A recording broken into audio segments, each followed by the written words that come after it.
Support for KQED Live comes from Berkeley Rep and the San Francisco Symphony.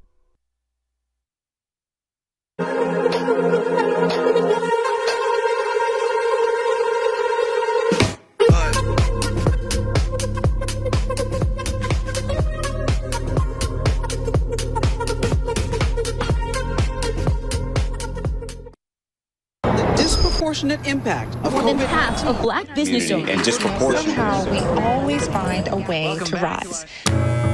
To the blueprint builders, to the backbones of every block, for the curators of the culture, and for generations to follow. You might fall, but never fail. Keep rising, keep rising, keep rising. Apply for business, marketing, and tech makeovers on us.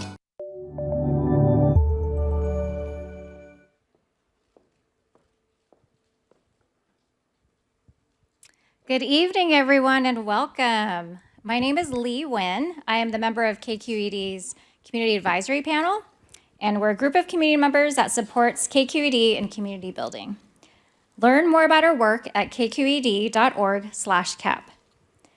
For those of you who are joining us for the first time, KQED is in Northern California's PBS NPR member station.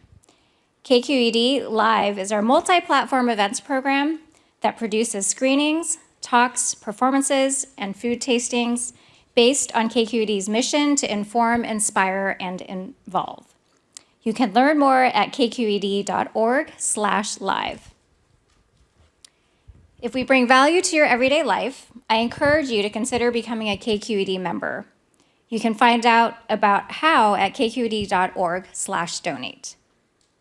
We want to take a moment to thank the season sponsors that make KQED Live possible: San Francisco MoMA, Berkeley Rep, Comcast Business, and San Francisco Symphony. And finally, I want to introduce tonight's host, Erica Cruz Guevara, who is the host and producer of KQED's local news podcast, The Bay. Before becoming host, she was the show's producer. Her work in that capacity includes a 3-part reported series on policing in Vallejo, which won a 2020 Excellence in Journalism Award from the Society of Professional Journalists. Erica has worked as a breaking news reporter at Oregon Public Broadcasting, helped produce the Code Switch podcast, and was KQED's inaugural Raul Ramirez Diversity Fund intern. She's also an alumna of NPR's Next Generation radio program. So please welcome Erica to the stage.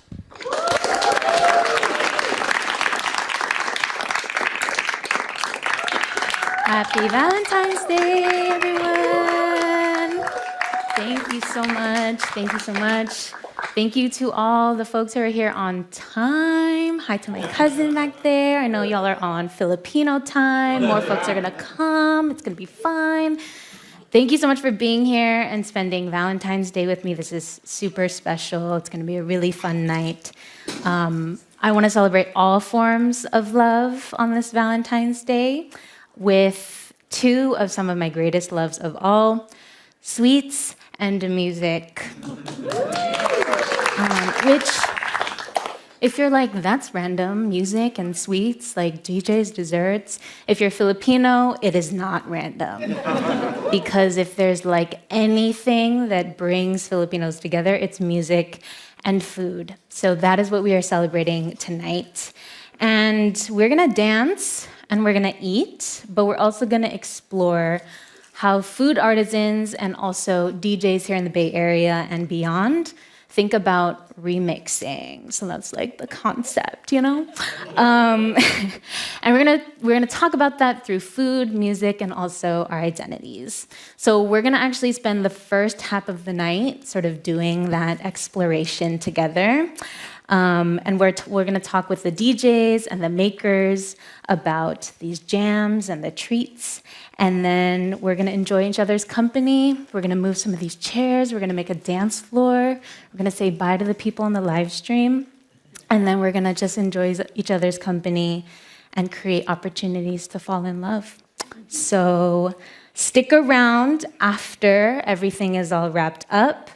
And we'll get started. So Today, I think it's pretty undeniable that the Bay Area has its own flair, and that is especially true for the folks in the music industry, including DJs here in the Bay Area. So joining us tonight, welcoming you in here, we had DJ Bitesize. DJ Bitesize is a turntablist and party rocker and DJ instructor from the 415. Welcome, Bitesize. Sit down. Bitesize has performed at numerous parties in LA and the Bay Area and for companies like Facebook and Rakuten. She's won local DJ battles and is part of an infamous legacy of Filipino scratchers and turntablists here in the Bay Area. Bitesize started DJing at 17 with the mentorship of OGs like DJ Selsky of Vallejo, 707 say backwards. And Selsky is the person who actually introduced Bitesize to the world of scratch DJing and the history of Filipino Americans in the turntablism movement in the 90s. Welcome, Bitesize. Thank you. I'm very excited. And also next to Bitesize earlier, we had Trixamillion. Trixamillion is a Bay Area-based DJ who's performed at iconic Bay Area events like R&B and Ribs and Outside Lands Music Festival, which is pretty dope because the Invisible Scratch Pickles were also at Outside Lands DJing as well, and you were on the lineup. Her journey with music began with the clarinet in high school. Shout out to the band geeks. Before then, picking up the turntables. She's DJ'd for companies like Apple, Foot Locker, Bloomingdale's, and Saks Fifth Avenue in cities across the Bay Area. Welcome, Trixamillion. Thank you, Erica. Happy to be here. Yay! So I feel like we don't often get an opportunity to hear DJs' voices because we're hearing you all through the music and through your craft. But Bitesize, I want to ask you for maybe the untrained ear. What are all the skills that you as a DJ are employing in real time as a scratcher, as a party rocker, as a DJ? Yeah, so with DJing, it's always good to be familiar with your music, knowing how fast is it, how slow is this song. You definitely want to match different songs together according to beats per minute, BPM. And also, when you see us putting our hand on the deck, doing the wicka wicka, we're manipulating the music, scratching. And yeah, there's so many ways to do it. You could also, there's a thing called beat juggling. You take the same track and you basically, juggle it with your hands, with the music. And there's so much more to it. And just thinking about what song should I play next? Does this go with this? And eventually oh, there's bottles coming out. Okay, let me say happy birthday. There's just so much going on sometimes. But it's always rewarding at the end, seeing everyone have a good time and dance. And there's an element of that too, of watching the crowd and being aware of the crowd, right? So Trixie, I am curious, what is your process for preparing a set? And then how often do you actually go off script because maybe the crowd isn't vibing or it's you're reading the room a little bit? Yeah, totally. So preparing for a set, if it's a popular party or if it's a venue that's pretty popular, luckily with the internet, you can kind of do your own research and even look up mixes from previous DJs who have played the party, played the venues before. So you're kind of familiar with what the audience or the room is expecting. And then you can always twist your own flair to it as well. And then to your second question, with how off script you go in the DJ set. I want to say for me 90% of the time I will go off script of what I initially prepared, just because either the DJ before me was going for a different vibe or just based off reading the room at the current moment. You can kind of tell what I've actually prepared, I don't think they're gonna like this, and I don't think they're gonna want to listen to this. And it's easy to read that because you'll like risk it first, and then you'll feel if they do like it or not, and then you'll know exactly what to play right after. Which I feel like that is such a skill to be able to like read the room and to adjust based on the vibe. I do want to talk really quickly about the long history of Filipino American DJs in the Bay. I mentioned earlier Invisible Scratch Pickles, who, for those who don't know, if you don't know, you should know, kqed.org. There's a bunch of stuff on Scratch Pickles, but they were among the pioneers of the turntablism movement in the 90s. But I think less recognized are the women, are the Pinay DJs, who were also very instrumental in that time period. And Bitesize, I'm wondering, how important have women been in your DJ journey? I would definitely say women play a big part in my DJ journey because when I first started, I didn't know that like so many female DJs. The first one that stuck out to me was DJ Noodles. And then when I saw that she was doing it, I was like, oh my gosh, I want to do this too. And then I hit up Joe Ill, and then he showed me some things on the turntable as well. And then he was like, you need to connect with DJ Selsky. So shout out Selsky, 707. 707, straight backwards. Yeah. So shout out Selsky. Her and DeAndroid are two prominent female DJs in the Bay Area. To me, they created Scratchpad, which was an open turntable session for DJ homies to get together and just scratch. And I felt like that was really important for me to see that side because at first I thought it was just about mixing, and then I was like, oh, this is really cool. Like you can actually like talk to other people like through your music in a different way. So that definitely was very important. And other DJs that are female that were from the Bay Area, I would have to shout out DJ Lady Ames. That's Del Rox's auntie. She's from San Francisco. She was also she created this group. It was a DJ girl group called the Go-Go's. I wish I could find more footage of them, but you probably have to ask Del Rox. And those are just some that don't really get a lot of light, like ISP or, triple threat DJs, No. So shout out the women. Shout out to the women. Yeah, shout out. Yeah. And Trixie, I'm curious for you, like how has learning about the history of Filipino mobile DJs specifically in the Bay influenced your own journey? I would say that I feel like I personally get most of my opportunities through other Filipino DJs in terms of mobile gigs, weddings, clubs, bars, just anywhere, and especially with the opportunities in Soma Filipinas, Undiscovered, San Francisco, Balay Creative, if you're all familiar with those events. Yeah, I heard that.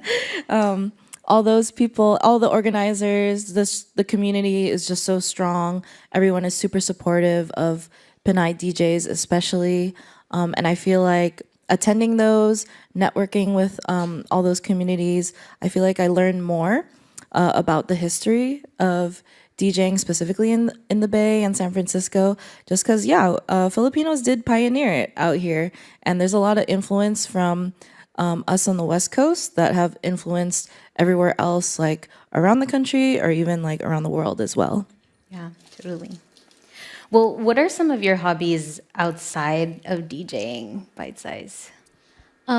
Before I started DJing, I was also doing karate, so I know a little bit of martial arts. I ended up as either purple belt or blue belt. I forget which one's higher. It's been so long. And then I like sports. I still collect basketball cards, baseball cards, football cards. It's pretty fun. Nice. Are you a 49ers fan? Yes. Unfortunate. Yes, I am. And what about you, Trixie? Hobbies outside of DJing? It's always just gonna go back to music. I love attending concerts.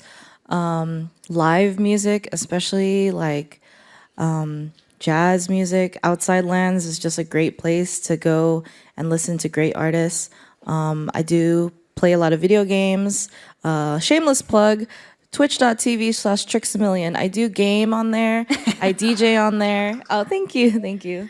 I do a lot on my stream, not just like DJing, just a creator in general. Yeah. Some well-rounded ladies here. A question about DJ etiquette. Is it rude to ask a DJ or request a song? I personally don't mind. If you ask nicely, especially, I don't mind. And if it fits the vibe, and if I can work it in, I definitely will, because I definitely want everybody to have a good time. I definitely agree with that for sure.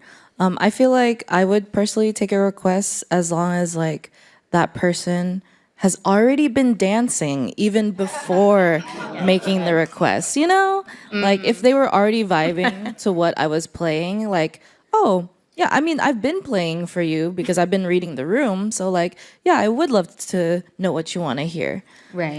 But cash is king. So if you come with cash, Venmo, Apple Pay, I got it. Yeah. So if you come with the money, we will definitely play your request. Love that. Noted. Noted. Dance and then come with cash. Okay, got it. Yeah.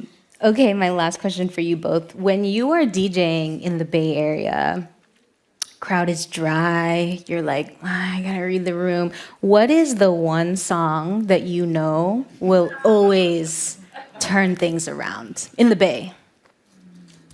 It's gotta be like any Bay Area song, E40, P-Lo, Mac Dre, especially. That's always the cheat code. DJ cheat. I feel like Keisha Cole is a really good cheat code as well. Some love. Surprisingly, a lot of fellas like the Keisha Cole. Yeah, and they're like singing their hearts out for sure. Yeah, the simps, the Bay Area simps. For sure. Well, Bitesize and Trixamillion, thank you both so much. Round of applause for the two of them. Thank you both so much for being here. We'll hear more from them later tonight, so stick around, y'all. Thank you, Erica. Thank you.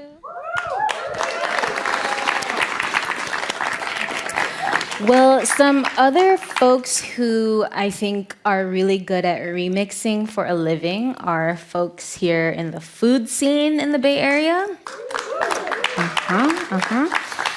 And I do want to tell you and introduce you to one that exists between a Black Bear Diner and an RV center along Interstate 105 in Tracy. They are in the back of a national gas station, and there you can find Ellis Creamery, which is run by Marie and Christian Rabout.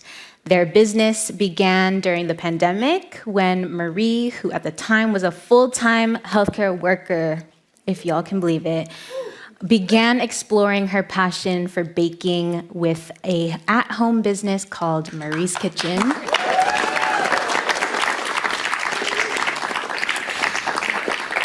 After popping off locally, Marie and Christian took over the already existing Ellis Creamery located at the gas station. Focusing on the flavors of home, Marie and Christian serve everything from calamansi sorbet to ensamadas and the traditional Silvana, which you will get to try today. Welcome to Marie and Christian. Thank you. Thank you. Thank you, Erica.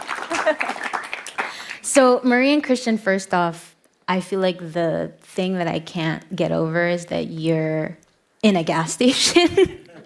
Can you tell us more about how you inherited this ice cream shop and how you've turned it into something completely different? Yeah.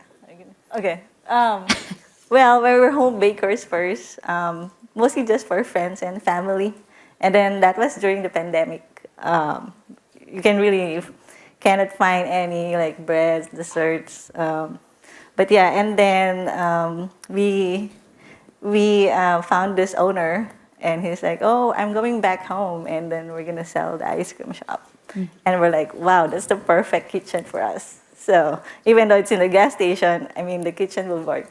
So yeah, that's how we acquired the Ellis Creamery, and then we kind of just retained the name, and we added our pastries, our cakes, our breads. So yeah, I mean, for all seasons, because in Tracy, I mean, you can only buy ice cream like summer, during the summer, but at least in winter, it's more of like desserts, cakes for the holidays. So It's a jump off start for us. We're actually looking for a kitchen to start the home-based business.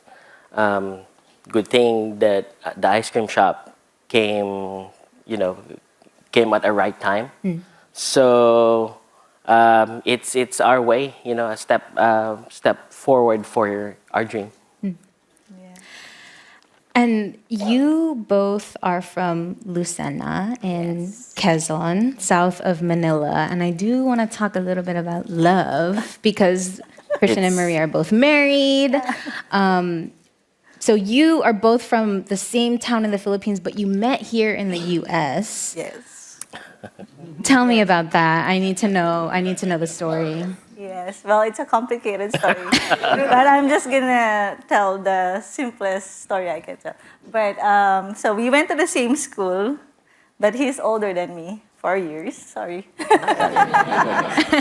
And then it's my sister and Christian. They're the ones who were classmates. Okay. But from what I know, he's already checking on me. No, just kidding. So I went to California 2008. And then I was just visiting. And then my sister called him and she's like, hey, my sister is there. Do you want to tour her around?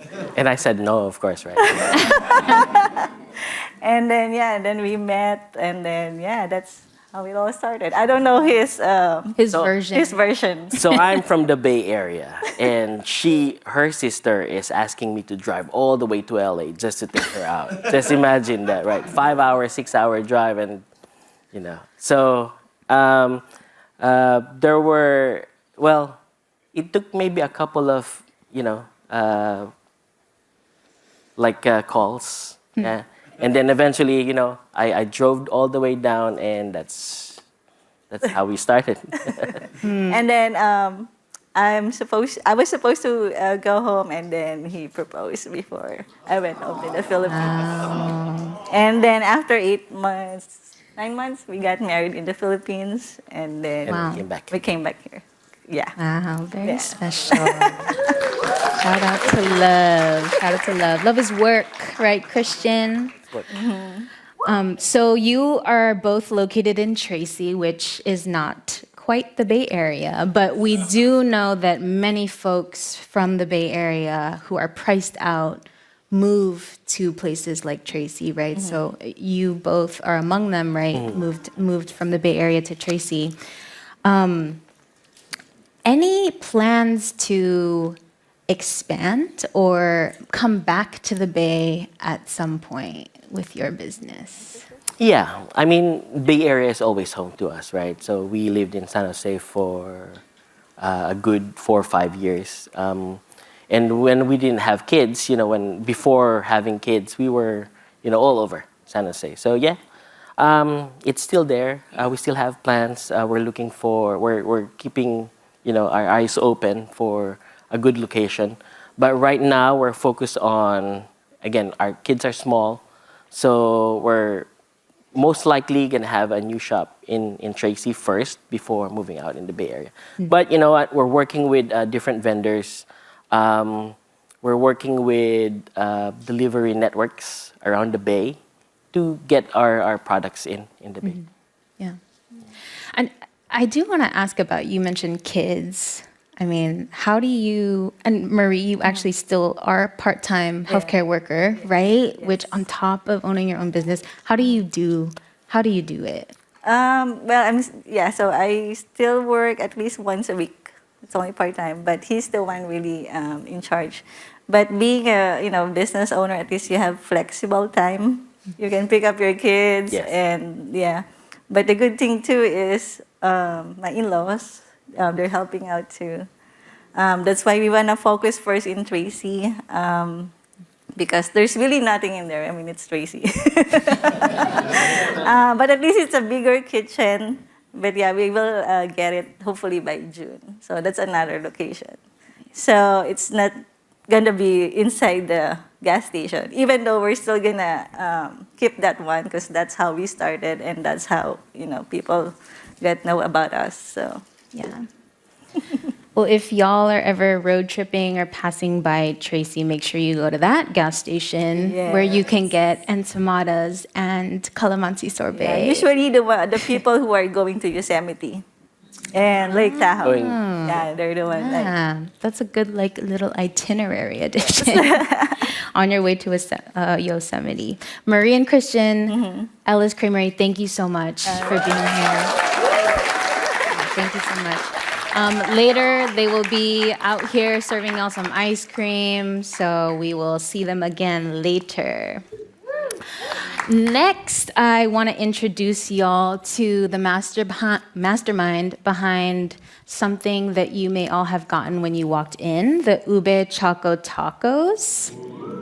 Ooh, I know, a fan favorite. The mastermind behind them is Victoria Sablan, aka Icky, because she gotta have a Filipino nickname, from Max by Icky in Union City.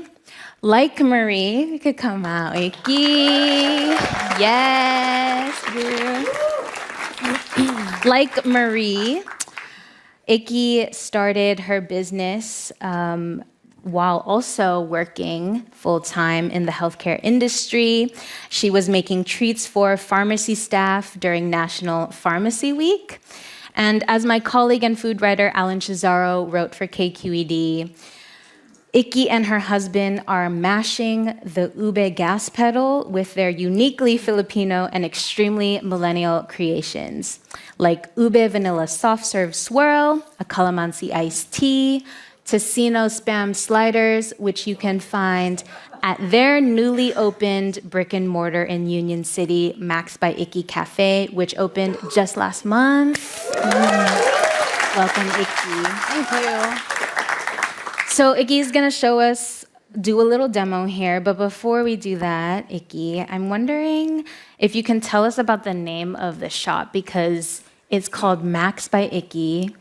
And you actually started off by making macarons, right? Which is where the name comes from. Can you tell us a little about that? Yes, so I originally, just baked for fun. And so I always used to go to a little shop in Palo Alto to get macaroons. And I live in the East Bay, so I always just cross the bridge for a little craving, And because I have a food background with my mom who used to cater and is well known for just always having hella good food. And then my Lola also cooked really well too. I just figured, let me try to make them. And then so I kind of just studied and did my research and practiced, and then ended up making really good macaroons that my friends and family started buying and ordering for parties, and then strangers started ordering, then friends of friends. So that's where the name came from, Macaroons by Icky, then shortened it to Max by Icky. And then now we just make so many different things, but because our brand, people know us as Max by Icky, whether they come to get lemonade or come to get a macaroon, we're still Max by Icky. So we decided to, when opening the storefront, to keep the name because that's what we built our brand off of, and we didn't want to change it and confuse our, customers. So that's where the name stemmed from. And you do make the macarons still too? Yes. As well. Okay, yes. Cool. And so let's talk about these Ube Choco Tacos. Show us a little bit how you put these together, because these are actually each one is handmade stuff, hand-filled. Everything by hand. So my carpal tunnel is starting. I don't know, I'm just kidding. But for demoing, I think that it didn't really hold well because it's ice cream. Ice cream and melted. But just to show you an example is that these waffle shells, we make the dough from scratch, made with powdered sugar, flour, vanilla bean paste, heavy whipping cream. We combine combine it, creates our waffle dough. Then we have our commercial waffle maker, and we scoop each one by hand, shaping or cooking them in the waffle maker. Oh wow, so those are fresh. These are freshly made. So when we're making them in store, they're very fragile too, as you can see. So it's very delicate to make, so we have to be really careful when making them. But when we are making them in store, the aroma just fills up the whole thing, like because we put nutmeg and cinnamon just a little bit, and the shells. I'm sure if you guys had one, you might be able to taste it. And then we source our ube ice cream that was in here, but now it's melted from Lord's Ice Cream, which is very popular in the East Bay. So we want to support them as a small creamery, as a small business creamery. Which is actually funny because my husband and I, our first date was at Lord's Ice Cream. Oh my God. So I love. Coming into creating these, we wanted to, like, it just hits home for us, you know? So they're filled with their ube ice cream. So we hand stuff each, with a spatula. We have a big tub of ice cream and we just hand fill each shell. Once the shells are filled, we then dip them into the ube chocolate. We use Ghirardelli white chocolate and ube flavoring we get from the Philippines. So it's a mix of ube extract or ube powder to create the shell. And then we dip them in pistachios. We use a combination of roasted, salted, and raw pistachios to get the bright green color. And that's how we create the ube ice cream taco. Beautiful. Can you talk about how you came up with this idea of an ube choco taco? Because I feel like it's such a like fun thing to like look at and to like eat. Yes, so I feel like we were doing a lot of pop-up events, as you know, they're everywhere in the Bay Area now, which is great. Small businesses thriving and doing their thing. But I was creating the same thing over and over, like ube crinkle cookies, which is one of our best sellers. Macaroons. I started getting bored a little bit, and it's like, you know, repetitive, the same thing. Yeah. And me, I don't like desserts, and I don't like sweets. Yeah, surprisingly. So, but I do like ice cream. So I'll eat ice cream any time of day, any weather. So I figured, you know, when I was younger, ice cream tacos or what are they called? The choco tacos. I try to stay away from saying choco taco, okay, trademark. But the ice cream tacos, I used to just go to Taco Bell and get one, right? And now then they discontinued them. And then so kind of sparked a flame where my creativity kind of just ran. And I was like, let me try and create this by myself. Of course, with a better tasting taco shell that held up, still holds a crunch. And then I just figured everything I make is, you know, I try to incorporate Filipino flavors. And of course, ube is so popular and mainstream now that I was like, let me just go for it. And then this is what happened. It just made an ice cream taco and kind of went viral with it. And now it's hard to keep them in stock because they're made one by one and everyone just lines up for them. And we're trying our best to keep production, but it's really just, we're a small business, you know, and we just opened, and we have our family and friends, of course, helping us and having to teach them. And my husband, Frank, he's somewhere on the stage. Sarah actually wanted you to come up here. If you want to come up. Frank. Yeah. We've been joking all day that he needs to crowd surf. Yeah, so Sarah told me to embarrass him and bring him up, but he actually holds down the fort and, you know, with the operations because I'm still working full time. So hopefully that will end soon and I can be, you know, be more creative and make more things. But he makes the waffle shells and his sister makes the waffle shells for me. So it's kind of like a team effort to get these created and out to the public and our customers. Yeah. Well, I want to talk about you and Frank for a little bit because, so now we know first date was ice cream. He made me pay. I'm just kidding. I'm just kidding. I do want to know how you all met. What's the love story? What's the meet cute? How'd y'all get together? Oh, you want me to? Yeah. You want me to tell it? Okay. Well, so we kind of just have mutual friends. Yeah, we went to the same high school together, grew up in the same city. What city? Union City. Union City, East Bay. And we just kind of just crossed paths and we're interested. She used to work at the movies. Oh, yeah. Oh, my there first it job. is. And I was waiting in line with my cousin, and she happened to be the ticket lady. What Ticket movie lady. were you watching? It was Avatar. Were you like, Avatar? Yeah, right. So, we kind of exchanged words, and I noticed I didn't pay for the tickets. And I walked away, and I was like, I asked my cousin, I go, did you pay for those? And he was like, no. So I didn't think anything of it. And then we kind of ran into each other again, and I, thanked her for it. And then we just kind of sparked it off from there. Being from Union City, it's a small town. So everyone kind of knows each other or of each other, and just our connection at the time and still going to just, sparked us off, right? Yeah. Yeah. So. I love that. A Bay Area love story. Been 13 years now. 13 years. We love love. On Valentine's Day. On Valentine's, oh my God, so it's your anniversary? No. Oh, no, okay. We actually don't celebrate Valentine's Day. Clearly. We don't go out. We eat at home. You just work. Out. Yeah. Yeah, you just max by We're just hustling, that's it. Yeah. Well, we... Yeah. Right, that's right. Well, we appreciate your hustle. We appreciate your love. Shout out to you, Frank, for holding it down as well. And thank you to you as well, Icky. Appreciate it. Thank you. Thank you all. Give it up. Thank you. Yeah. Thank you both. All right. And last but not least, we're going to do one more demo, and then we're going to open up this thing. But I want to introduce Carol Gonsha of Kokak Chocolates, a queer Filipino-owned chocolate shop in San Francisco. Yes. Welcome, Carol.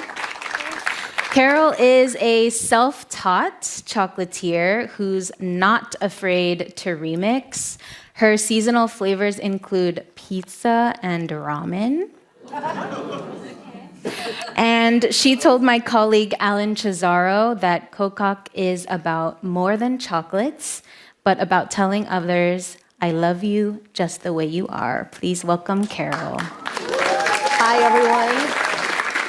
All right, Carol, so can you first maybe start by explaining the name for us, Kokak? Yeah, so Kokak means ribbit in Filipino, so it's this sound the frog makes, and apparently that's what we hear in the Philippines, even if it's the same frog. And it's actually a secret code for Filipinos. There are multiple reasons why I decided on that, and one reason is I want it to be like a secret code. Yeah, it's a Filipino shop. Without saying it. And then, more importantly, it's an exclamation point. And I wanted to make a splash when we opened. And I didn't want to use my name necessarily, which is typically what you'd find in a chocolate shop. So I decided on something that will make people ask about the Philippine Islands eventually. Because they're going to wonder, what is Kokak? And a lot of people come up to me and ask that when they go to the shop, and I get to explain the story of the Philippine Islands a little bit, tropical flavors and all of that. And so that's how I kind of put that in the picture. It's a conversation starter. Yes. Yeah. Well, can you talk a little bit about why chocolates for you as well? Yeah, so I used to dislike white chocolate, actually, for a very long time. I guess I didn't really taste really good white chocolate. Food is always a memory. And for me, my memory of white chocolate wasn't good, the experience that I had. So I really disliked white chocolate. But since I started on this path of making chocolates, I explored many different types of chocolates, and one of them is white chocolate. And the way we decided to do it in the shop is we always want to be able to do something very different. And so one of our chocolate bars in the shop, which happens to be our number 2 bar in 2023, is called the Umami Bar. And that is a Japanese ramen-inspired chocolate bar.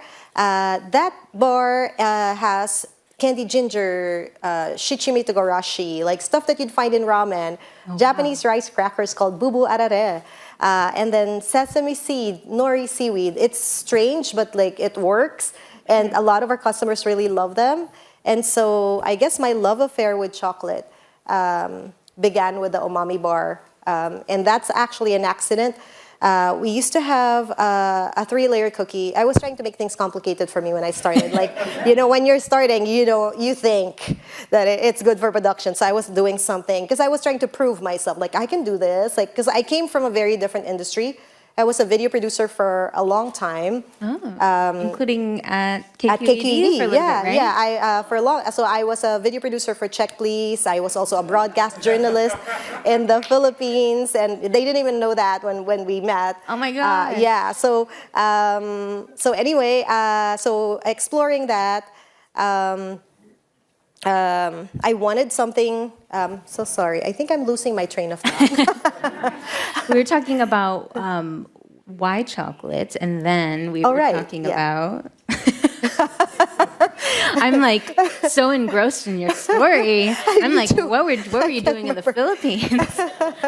But making things complicated for yourself. Yeah, That's I what was we were trying to make talking things. about. Thank you so much. Yeah, I was trying to make things complicated for myself, making a 3-layer cookie at the start when we opened during the pandemic, and then I made a mistake on the top layer. It was supposed to be the what is now umami bar. I made a mistake and I melted it down, and then that became the umami bar, and that's how that began. It was an accident. Which is how some things happen, Yes. right? That's how some of the best things happen. Have you ever made something, like you experimented with something where you were like, oh, I don't know if that worked? Yeah. A lot of times, I guess like one thing that I have in me is I'm brave. I just jump into things. I try new things, and so I'm pretty sure like there have been many things that I stumbled upon along the way. When I started out as an investigative journalist in the Philippines. And then when I moved here, I really couldn't do that because I didn't understand American politics as much. And so that's how I started out with Check Please, and how you stumble upon things. Like when I started out with Check Please, I probably wasn't the best cook. But we were featuring restaurants, so that was very cool, and I learned a lot and developed a more refined taste for food. And then eventually I did Jacques Pepin, more fast food my way. And so when I was part of that, I learned even more about cooking without realizing it, because you watch the videos, you're in the studio, you're reading the scripts, you're sitting in the edits.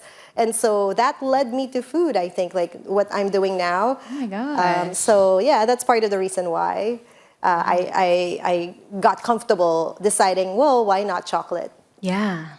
And now you're wearing this apron, and I couldn't even tell you weren't a food person this whole time. Well, you're gonna show us how to make how you assemble these champorado shooters, which I also want to ask you about, because champorado is also a familiar treat in Mexican culture, in addition to Filipino culture, right? Yes. Can you talk about how this treat represents both cultures? Yeah. So champorado is what we call it in the Philippines, and I think maybe it is champorado also in Mexico.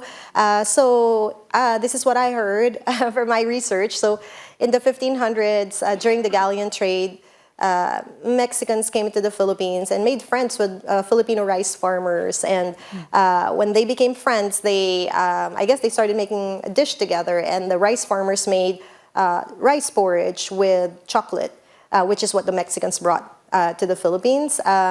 And so, to me, that's a testament of friendship. So our cacao porridge, which is called champorado in the Philippines, is a testament of friendship between the Mexicans and the Filipinos. And I like celebrating that. I have many Mexican friends, and I share that story with them, and they really love it. So to me, food is a memory, and also food is a way to bridge, to connect with people. And that's what we try to do at the shop. Because when people come to us, they're not there because they're hungry for lunch. They come because they want dessert, or they wanna gift somebody. And we allow people to write messages on the card, and then sometimes like we do shipping as well. So I see a lot of people write about what they want to say to people. It touches me so much. I've learned so many stories from so many people, and people who come into the shop, seeing how our chocolate is making a difference, as simple as it is the reason why we're here.